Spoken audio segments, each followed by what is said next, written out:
me tonight to take stock of today's terrible events are four reporters who've been... 20 years ago, on September 11, 2001, terrorist attacks rocked America. On that day, the nation watched the horror unfold. The loss of life was profound. The U.S. would never be the same. There is a new security problem in this country. Soon after the carnage, U.S. troops invaded Afghanistan to hunt down those responsible. They stayed there for 20 years. Thousands were killed at war and in the war that followed in Iraq. In the years since, others, including many first responders, died from 9/11 related illnesses. Military and political leaders scrambled to prevent America from being vulnerable to terror again. A generation came of age with leaders focused on surveillance and secrecy. Some also unfairly targeted Muslims and people of color. Donald J. Trump is calling for a total and complete shutdown of Muslims entering the United States. 2 decades later, we explore how the nation is still reeling from the impact of 9/11 on a special edition of Washington Week. Once again from Washington, moderator Yamiche Alcindor. Good evening and welcome to a special edition of Washington Week. I'm Yamiche Alcindor. 20 years ago, the 9/11 attacks dramatically changed America.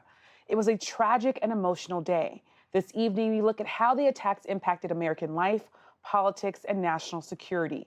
Joining me tonight to take stock of the horrific events are 5 top reporters who covered 9/11 and its aftermath. Peter Baker, Chief White House Correspondent for The New York Times. Pierre Thomas, Chief Justice Correspondent for ABC News. And joining us here in studio, Asma Khalid, White House Correspondent for NPR and co-host of the NPR Politics Podcast. Martha Raddatz, Chief Global Affairs Correspondent for ABC News and co-anchor of This Week. And Vivian Salama, a national security reporter for the Wall Street Journal. Thank you so much, all of you, for being here. Martha, I want to start with you. You were here in D.C. when this attack happened.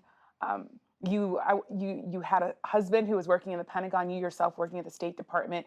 I wonder what sticks in your mind, both personally, but also professionally, because of course you were reporting that day. Well, I think, first of all, it can't help but be immediately personal when you have an attack on your homeland. And you can go through the day, you can be a journalist, you can do your job that we all did, and when you go home at night, you're a scared American. My husband, Tom Jelton, was in the Pentagon that day, a correspondent for NPR. I was at the State Department for ABC that day, and Tom and I had driven in that morning together right after the first plane hit and started heading in immediately. And you know, just today looking at the timeline again and when the planes hit, and I remember being on Memorial Bridge and I called my daughter who was a freshman in college, sophomore in college, and my son was in the 4th grade. So I immediately called my daughter, obviously didn't call my son, told her to turn on the news, went to the State Department, Tom went to the Pentagon, and the second plane hit. And then the State Department was evacuated, and there were fears that there was a bomb in the parking lot. There were so many rumors going around that day. I spent the entire day on Memorial Bridge, and when the Pentagon was hit, I think I really put on my journalist hat then because I really couldn't think about Tom. And I'm not a huge worrier, so he's fine. It's a huge building. I know it's a huge building. Obviously, he was fine. But to see the smoke rise from that building all day and see the fighter jets going down the Potomac River and hearing all day, because we had walkie-talkies because the cell phones were pretty much down that day, and hearing that there was another plane headed for D.C. And I remember saying to my cameraman, oh my gosh, they're going to hit the Washington Monument. He's like, no, they're going to hit the Capitol. They're going to want mass destruction. And then in between, you know, you're trying to manage your personal life, and I'm worried about my son, and is he okay at school, and is my daughter okay, and is Tom okay? And Tom finally got through to me. Is my mother okay? You go through that, but you do have to just keep doing what you're doing, and you also think of all the people who've lost their lives, and then you just know you can keep doing what you're doing to report on that story. Harrowing, really, to listen to. Pierre, you happen to be in New York on the day of 9/11.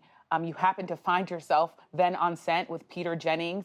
Talk to us about what it was like to report, to see Peter Jennings lean into his instincts as he was anchoring the news, but also what were you hearing from your sources at the FBI? Well, just thinking about that day, it just brings up a wealth of emotions. I had been in New York to meet some of the ABC News brass. I had been at ABC News at that point 9 months, and there were some people in New York I had not met. And that morning, after a thunderstorm kept us in New York overnight, my wife called me a little bit after 9 and said, "Did you see that plane hit the World Trade Center?" And immediately I thought it was a small propeller plane. And then I turned on the television and saw that it was much worse than that. And as you said, the next thing I know, I'm on the set with Peter Jennings, John Miller, who was then an ABC News correspondent and a former public affairs director for the NYPD. And there's this moment when the first tower comes down. And Peter immediately knew that there were no words. So he raised his hand on the set just like that, which was a signal to all of us to say nothing. And in that moment, you're horrified for the people that are in the building, and you just cannot believe what is unfolding. And when that first tower came down, it was if something biblical was happening, the way that smoke and debris sort of moved through the city. And my sources were shell-shocked. They knew that this was an epic failure. They knew that this was something that they would have to answer for in terms of the law enforcement community. But their immediate response was just stunned and anger. And among the first tips that I got was that the FBI was going to descend on those airports because my sources said the flight manifest will be the key to understanding who did this and who directed them. They immediately were telling me about Al-Qaeda and Osama bin Laden being their primary suspect because, as you recall, the CIA director, George Tenet, hair was on fire, worrying about that Al-Qaeda was planning something. So they were suspicious that it was Al-Qaeda, but my sources said, we have to get to the airports. We have to find out who was on those planes. And it just was a searing, grotesque day, is the best way to describe it. A searing, grotesque day. Asma, you like me, you weren't a reporter yet. We're around the same age. But you experienced something that became distinct and a distinct consequence of this attack, and that was targeting of Muslims. I want to know from you, what was your experience and how did it inform your reporting later on? Because you ended up in Pakistan after the capture and kill of Osama bin Laden. Yeah, I mean, I think there's been a lot of talk as we approach the 20th anniversary about the legacy and the enduring legacy that it's had on Muslims in the United States. I don't know that just in conversations I've had with Muslims, I grew up in Indiana, a fairly small town in a fairly red state of the country. It was not very diverse. And you talk to people, there is really not a Muslim I've come across who will say that they don't see a clear demarcation of a before time and an after time. After 9/11, I think we were all very aware of that the moment that the towers were hit. I would argue that instinctually, many of us also were aware of that even before we knew who was responsible for the attacks, because there had been a number of terror threats throughout kind of the late 90s. I think, though, the challenge is to figure out how to use some of that fear, and I would argue anxiety, and turn it into something that is actually like powerful and useful, right? Because I do think fear can be very debilitating.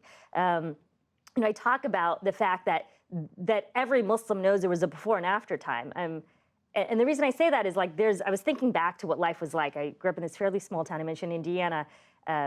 This is not a unique, isolated experience, but I remember that the neighbor of our local mosque came and put mounds of dirt up so that he could build a physical barrier so that he would not need to look at the mosque. And then on top of the mound of dirt, he put an American flag. And, would tell folks who came onto his property that he would shoot anyone who came onto his property. And this was kind of a more rural area of the town. And these were not, again, isolated experiences or isolated incidents. I think I always knew I wanted to be a journalist. So fast forward, and as you mentioned, I was with my colleague Steve Inskeep. We went to Pakistan after bin Laden had been killed. And I think understanding and having some level of cultural fluency is important. We'll talk, I'm sure, more about this later in the show, but overall, 9/11 has a long legacy in terms of the war on terror. And you look at civilian casualties, U.S. troops lost. Brown University's Cost of War project estimates that I believe about 1 million people have died in the subsequent 20 years. That's a lot of death. And following the attacks, former President George W. Bush, in stark terms, urged world leaders to join the U.S. in fighting terrorism. Every nation in every region now has a decision to make. Either you are with us or you are with the terrorists. That call to action led to the longest war in American history, the war in Afghanistan. Peter, I want to come to you because you were one of the first reporters in Afghanistan. Talk a bit about what those early days of reporting was like, and also how did this mission change? Of course, the war just ended a few weeks ago, but what was the mission and how did it evolve? Yeah, Yamiche, it was an extraordinary time. I was based in Moscow at the time for the Washington Post and decided after 9/11 that I would go down to Central Asia, which was part of our territory, Tajikistan, Uzbekistan, to write about Islamic, extremism there and their fight to control it there. And it turned out that Tajikistan was the only way to get into Afghanistan at that point. Pakistan was closed off. But the Northern Alliance, which was this rebel group that the Americans were planning to ally with, had an embassy in Dushanbe. And so I got on a helicopter there that they flew over the Hindu Kush, an old rickety Soviet helicopter that was flying well above its height ceiling to get to the Panjshir Valley north of Kabul. And that's where the Northern Alliance had their base. And I got there basically a few days after 9/11. The CIA wasn't there yet. The Special Forces weren't there yet. It was just me and eventually a group of reporters who were trying to figure out what was going to happen and learn a lot about Afghanistan overnight. I didn't know anything about Afghanistan. A lot of us were new to the territory. We were learning a lot on the fly. And what we saw there, Yamiche, was a country of enormous suffering. It was a biblical scene. It was almost like transporting yourself back to the 1500s or something. It was dusty and no electricity and no running water, and people who had been brutalized by the Taliban for years, women only allowed to emerge in public in full burqas from head to foot with a male escort, young girls not allowed to go to school. And to then see, the American war begin there was this idea that there would be something better. Right, that the Americans would take out the Taliban and then eventually something better would emerge. And that's, of course, where we began 20 years of rather frustrated efforts to remake a country that didn't want to be remade. And all the people who have benefited from these last 20 years in terms of more freedom, more opportunity, more economic possibilities are now, 20 years later, of course, thrust back into the same kind of repressive regime that we saw there on the ground 20 years ago. And that's a little hard to imagine. It's really something we would not have pictured when we went in there in this 20 years ago this month. 20 years ago this month, Vivian, you were working in New York City, that you later became Baghdad chief of the AP, the Associated Press. How did what you see that day, how did it lead you to covering the Middle East? And what understanding did you come away with when you think about what you covered? So I was living and working in Manhattan. I'm also a New Yorker. So my whole family was there, and here we were. It was a primary day in New York, and so we were all going to be working late. I was a producer for NBC News, the local NBC News, WNBC, and we had planned a late day that day, and so I was sleeping in, and I had to rush to work, and I got there before the first tower fell. But of course, we were, in Midtown Manhattan, seeing plumes of smoke all the way from downtown, and just knowing that this was such an extraordinary event. But I was 2 years out of college at that point and had really my whole future ahead of me, and suddenly, like in one shot, it was just changed forever. My career just sort of took a different direction than I ever would have anticipated, because all of a sudden, this horrible event opened my eyes to this reality of there are people out there who want to do bad things to us. And so all I could think of was why? Why would anyone want to do this? I had to understand, because I felt like just they hate us. It wasn't a sufficient answer. I needed to know. But what was also really striking, and Asma just really kind of touched upon it, is also I'm an Arab American, and I never really knew that until 9/11. I'm a New Yorker, born and raised, and I never thought of myself as anything else. And suddenly I was a hyphen. My family members, relatives, were all of a sudden getting criticized in public for no reason, just because of their names or the way they look. And suddenly everything that I knew to be true about who I was seemed different. And so everything about it, from my experience as a journalist, having to rush down as a kid, in my early 20s, down to ground zero with people still covered in dust, the smell in the air that will never leave me, and having to do that and work round the clock. We were sleeping on couches at 30 Rock. 30 Rock was a target. We were told to evacuate it. We chose to stay, even though the NYPD told us to evacuate because it's a landmark. And we decided that we were going to go, and it changed my life. And you decided you were going to go into that building. Martha, you also covered the wars extensively and decided to go to Iraq and Afghanistan. I wonder for you, when you think about, of course, we've had a lot of conversation about the war in Afghanistan, but the war in Iraq, what lessons do you think we should take away from that, given what the administration said, but also how reporters reported on that information? Well, I think there are so many lessons learned from Iraq, and we have gone over them, and we have looked at them, and there's so much to talk about this week because of what we've learned.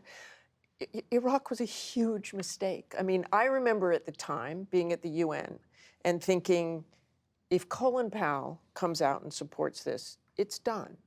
And Colin Powell came out and supported it.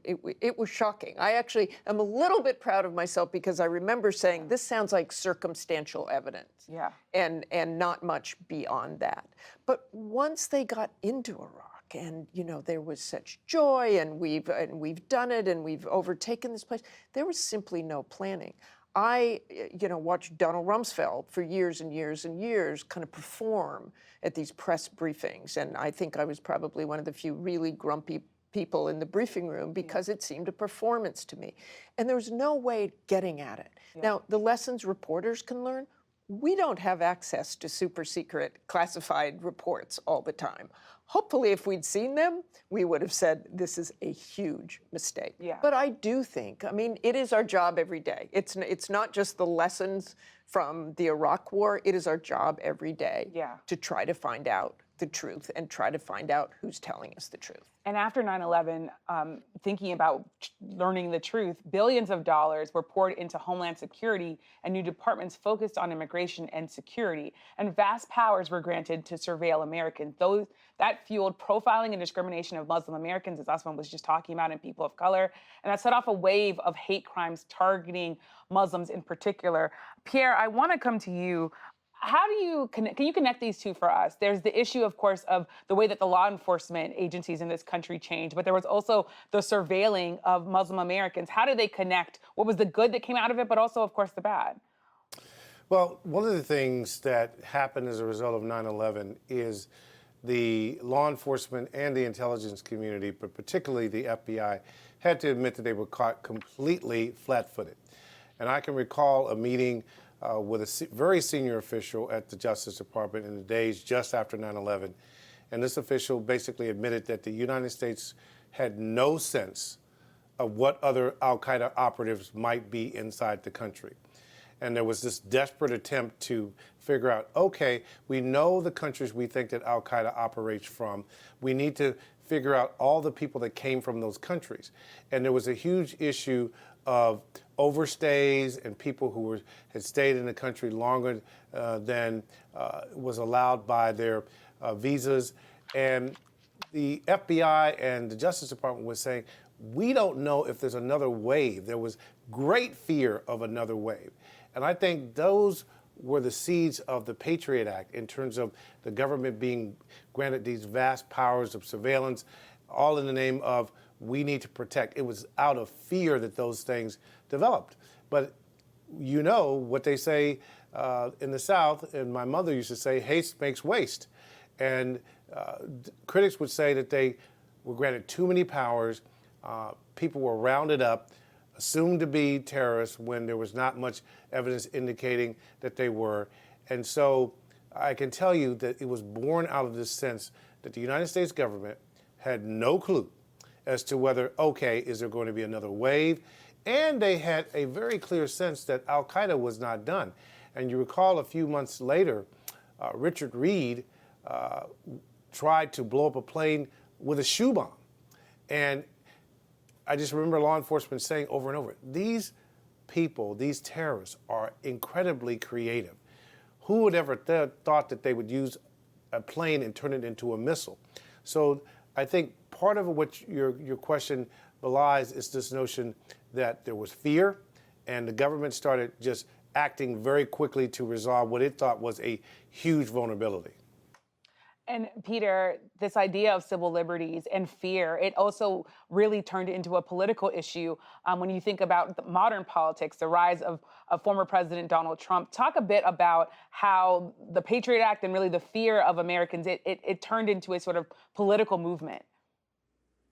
Yeah, it's really remarkable. You think about it, what a difference we've seen over these last 20 years. You know, for all of the excesses there were in that post 9/11 period in terms of targeting Muslims who had nothing to do with anything in the United States, you had a president at the time who at least said that was the wrong thing to do, right? President George W. Bush went to a mosque 3 or 4 days after 9/11 to make the point that this is not a war on Islam. It was not a war on Muslims. It was a war against extremism and against violence, but not against a part of the American public. And that was a theme he repeated throughout his presidency, even if there were examples of his administration taking actions that would seem to belie that. He at least believed or spoke to the notion that this was not supposed to divide us the way that ultimately it would. And you fast forward to see Donald J. Trump, you know, in that clip that you showed at the beginning of the show, speaking during his campaign in 2015, saying we should ban all Muslims coming into the country. What a radical change.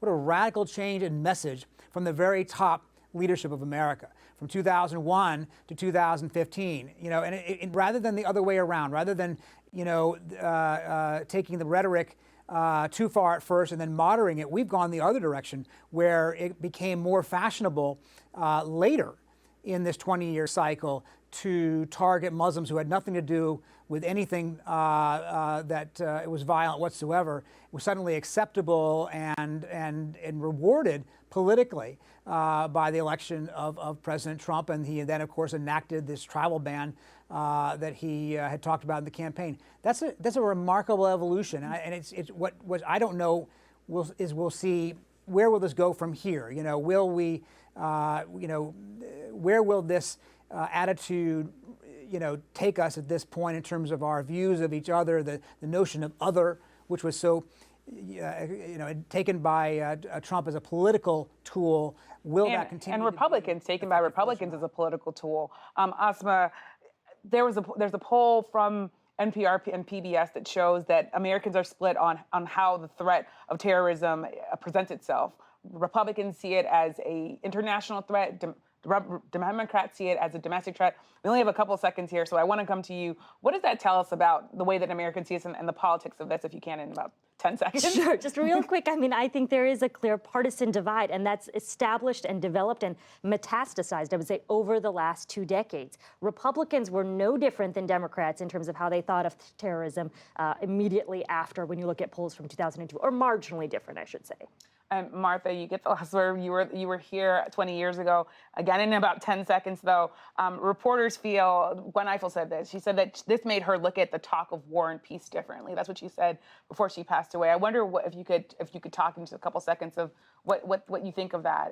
I think it should. I think it should. I think all Americans should look at why we go to war, when we go to war, and how we go to war, and ask themselves questions all the time.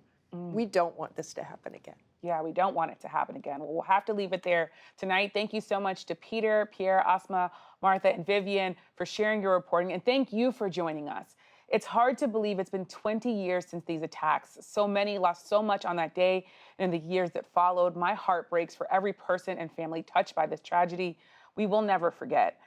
And tune in Monday to the PBS NewsHour for Fresh Faces, a report on the mayoral race in Boston that includes a more diverse field of candidates than ever before. And our conversation on how 9/11 changed American life will continue on the Washington Week Extra. Find it on our social media and on our website. I'm Yamiche Alcindor. Good night from Washington.